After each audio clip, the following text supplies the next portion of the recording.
enti wo be so trase de ne sahye ne damri fam no otimekata so se pono ne mpontre uti asem ya eno o kan ni tirim se mi wiase ya bitie me maame on pene ho asem se de papa tie no se de wo nam no sa ne oda enti sa ni poni ni nyansa Ezra ka asem bi otwere no wo se sore na wo so na asem ne yeda eda enti wo aya wo hia mu no anya mfomso ne mom nipa wo nyini wo hia mu no ene wagimi okay enti de ya wo no wo hia mu no onye mistake ne mom ne wo nyini wo hia mu no on na agimi enti ahokyere asem a wo ka no ahokyere wo ho magimifo obi a wagimi na se wo yafuni o ya no amfie wo sin obi hu se bi ha obi ehu media minim se woni ni frɛ ni ka asem wo pa no so ma wonim se wani abre se wa no a wo de ka ne de wo no nani ne ne mom wo hwi ni tumu a no asem a wo ka no wani ayede abre enti ewo bi na awie bi yedi da ho manyansafo oni ho magimifo de wo ti sunsun mu nsem na adwiri mu do na betemase still ogimi ni ntemase da obeka se sofo yi kasa didi atem ogimi ya yedi ni wo ma na se ni wo a wo hwem sisi ya umpe jimi ni nantie umpe kwase ya nantie sense woni jimi ni nantie a ode ahintasem pia bonten yedi so ya ahintasem okay nti osofo preach da bia o se secret wo twero no secret ni ya de area sa ahintasem wo pese wo ka kire but we read wo se wajimi nti nipa na no otro oyejimifo nipa konkonsan ni wote sa China phone wo so a ayedede udum na ayedede wo tia na no wo sa kire adwen foforo nti se mi hu dia men kase uhwe agu ho na dia muma nhunu nyansa sese buye okay nti onyansafo na tinyansafo ase nti me ba so obusa amasem se yedie wo ho ma henefo a wo ho ma nyansafo ba nipa mienu na ewo wiase okay eye niema tu na mi wiase amete ade amenu se e otumfo kwakudia okay ene otumfo nyankopon otumfo nyankopon yemfe ya nimu no de som no honhom no kware mu na otumfo kwakudia de sisi abekwa hembobo no wo ho menana no ono so na nanime correct because midi ade ma ne yeye okay na na ni mpefesa akokora bia na nsuro no okay nti se bi ekuru se bi eburu na na kwakudia a otumfo opemso yewura ote kokozo onum so odifo matwo ne de hye konkron ne me a won fa me ni agro nti ahintasem se me so oya akokore na me ye ne na idie akokora bia ni wa ne na suro no nti na na fa hye ni tirim se ono ne otumfo wa asase so na se epobi adwane akoto na ebeko ha yewura ho wati ase nti asase we ese no ye woni patu nyansafo ene ye wogimifo na to obi pe bibi pade ama obi no wode ne nipa be magimifo na bi obesere da bi o mobile no na ya o made kasa kyero no ayi nyina ekura no wan kan nipa se wan pichi na no nipa bi ko Yesu nchen ni ye die nti ane ne nkan ko nti o se ne se media me fa me nipa e makana mai nipa so na ne do nipa nti no sabi okwase ya ni jimi ni nkomodie ya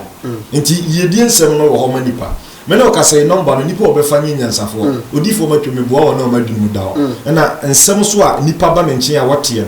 nyansansem na ne wode nsem sum na no dwi no na te nsem na se nti sebi ekuru sebi eburu ya wo hiamu a onye mfonso na wo a wonyini wo hiamu na won sole a wote fa akono na wodi kwase asem papa na be se le bisa se obi a ono so abo abrabo na abo a enyeye efie sunsun betimi ama sai nipa no na yeye ma na okenka osankafo a osena me de ekapo ma besi wachi se kapo ma si wachi a unze nipa betimi ya ade na obi gina ba bi aka akense o yehu abre ade bi ko ba bi no maka se o yate abre epeja ebese ena meka se ye chirisi ansa na yakotumiri na ya ne nsu etan kitenkete nipa yi o mani na na dan ya poto bibire nti dia wa transidi ni fa se ni tirimu se mama me ho so ma peja me mu makọ ankosi aga na de obi di mfie du aye yie no me de me di mfie du asa ma ya me hu no hwe se ni pan transmu se bibi wo what ya sam na se nti dia ma hu se ade we o se oba nyinsan a enye nyame na kan o nipa na asese hu se ya aboso me nkono twa se wo nti dia David wo tro fine ba mu fine wo tro se da ba ko na wo ya na ye ka nipa na trans ya ade abehye ho hu se nipa fa afuro na de to so brese ye so nyinsan nti e pa ho a doctor timika se pa ba difa ana otimika se me operation nti ehinta se me se nipa wo hu se ne bra so se nka ne saka bibi na ne sentimi nka de no no wa trans din hu na mfam watu anamon wode ne na ya nanti akọ wode ne ni akọhunu nanso ne sentimi yanka no ano na ohun se bibi wo na sa bibi no sunsunsem na sunsunsem ni ho ma nipa bia so otimi sunsun niema sunsun nyuma no wo ho ma yen adifo no ɛna ɛyɛ difuduma ma yɛn kɔmhyɛ dwuma nti deɛ wɔba me nkyɛn ni nyansafoɔ na wɔnyi sunsum ekuta me nimi me na okasa me hoahoa ho nyame anim a me nuye ɔgye adom ekuta me nyama yɛ mɔ ani da so nyina ne awurade tankanya awurade asa abere nkamu akura se de me traje tue kusi bon nti sɛ me hoahoa ho papa n'anim a me nuye ni tumi bi ani apam agye nyame a ɔbɔ ɔsoro bɔ asase nti awurade ɔne nipa nyina aboafo ne wɔba me nkyɛn no mfa nhyɛ ne tirim sɛ sunsun ekura matwa ne betimi aboa no ne jakokɔ apagya ne mu akropon sanse atwema ngo bi agya no ɛkyene dwo a metena se dwo da bia yɛ counseling de wɔhwɛ me wɔte me ka dwo da bia frɛ ne dwo da bia ɛyɛ kasase 101 wo ba me no obedi ahyia mpuni pu 101 na yɛ di nkɔmɔ atwetwe nkɔmɔ ɛno me hwɛ wo nsɛm na maka wo nsɛm akyerɛ ma mo hu sɛ wo sei ɛna akutia na sei so na wo ya ɛde yidi ɛbɛbrɛ mwani ho mama meka kyerɛ wo ne mo fa sɛ otrim sɛ de odifo ma 20 mi anya nkyerɛ sɛ mwani wiase bi obi ana ba bi na ho ade pem na sɛ yɛ sunsum numa de a na me se de wo hwɛ me sɛ ehuna nsan o ma me hunu me ensan nkɔda sɛ ti bia yedie wo ho ɛma na nipa yedie ni ho ma no ɛwo ma so yɛ obi a wagimi ɛnu de waka pa anti wo an sɛ jimi ni na an sɛ de ma nipa nye yie na kristofo obi o ya sɔre ko ni wagimi obi yɛ sɔfo ba wagimi nti yesu kan ɔse deɛ woni nimdeɛ wɔ masɔfo dwuma mu mɛpo no betwa na gukura saa na deɛ wagimi wɔ asɔ de no so yɛ pamo no sɛ obi yɛ kristo ni ba na no ɔtoro na deɛ nti na obi ni waka hinta sɛm na wɔkɔ kan na woyɛ gyimifoɔ saa kasa no na yɛ yɛntimi nka nkyerɛ nipa no sɛ samuel ka kyerɛ sɛ ɔsɛ na na afei na nka wɔhene yɛ bɛpagya ba sɛ wantwe ama mama no wadi nkwasi asɛm ɔhene mu a nti edubere bi a na nipa ka brofo my mistake sa mistake ni de wo kan de ba se utimi gina hwe o mudi wa de a waye na no pai ne se awia numre na don ni birim se de waye nye ma di nkwasi asemu a kanu hwe e kasa wo adwiri mo se wan kasa no waye gimi sem wonye sa bi mu da nti nipa oba me nchen no anase wo frɛ no ye obu okra fon so wo frɛ no kra no wo frɛ ya ma wo se wagimi se de obesi ahia ase akasa dabi nti nipa wo frɛ ma homa no anyi nyansafo na fa hye otrim sɛ oba be fa yidie na yidie nya no nten wɔye yidie ni nsuo de kɔpete ehintasɛm wɔ hɔ ɛna na mepɛsɛm ne udi nkɔmɔ sɛ wo hwɛ ma no a minyansa wa mɛka kyerɛ na wo so ne wa so wo pa asɛmati nti ne wo pusu nunum wɔte ne kankan nti bɔpiri ne ye wo bɔpiri mi no obi busa sɛ papa yi fa na me hu na ma kyerɛ sɛ me wo Kumasi Ashanti region na obepie Kumasi kuru ka kɛkɛ ni mu a ba bi nipa nyina ni da so yɛ kagitia adum anase asafo market anase obetuma si tech Santase runabout Sofolai Abrepo junction so am runabout ba bi obeduru bia obenya ka de oba ebu